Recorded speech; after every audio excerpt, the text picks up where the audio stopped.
పూరా లోకల్. తెల్లారి లేస్తే అరుపులు, గావు కేకలు, బూతులు, ఇది తప్ప 18 నెలలుగా చేసిందేమి లేదు.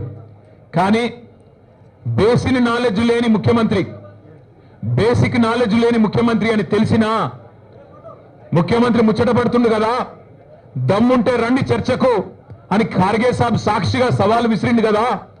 కేసీఆర్ వస్తాడా, కేటీఆర్ వస్తాడా, ఎవరు వస్తారో రండి అని తొడగొట్టిండు కదా. వస్తాడేమో అనుకొని ఇక బేసిక్ నాలెడ్జ్ లేదు కాబట్టి ఓ 72 గంటల టైం తీసుకో, ప్రిపేర్ అయ్యి రా, నువ్వు ఎక్కడికి రమ్మంటే అక్కడికి వస్తాం.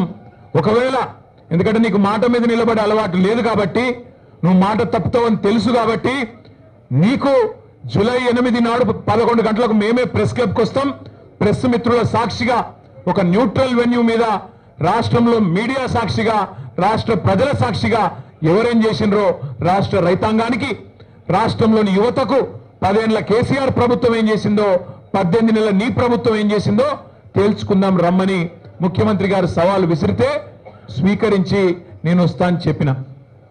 వస్తాడేమో అనుకున్న ముఖ్యమంత్రి, పోనీ ముఖ్యమంత్రి రాకపోతే ఆయన తరపున ఒక బాధ్యత గల్ల ఉప ముఖ్యమంత్రినో, ఒక వ్యవసాయ మంత్రినో, లేదా మరొక మంత్రినో పంపుతారేమో అనుకున్నా. కానీ వాళ్ళు తేలిపోయింది, రేవంత్ రెడ్డికి రచ్చ చేయడం వచ్చు తప్ప చర్చ చేయడం రాదు అనేది మాత్రం కారాఖండిగా తేలిపోయింది. రేవంత్ రెడ్డికి బూతులు మాట్లాడడం వస్తుంది తప్ప రైతుల గురించి మాట్లాడడం మాత్రం రాదు అనేది స్పష్టంగా తేలిపోయింది.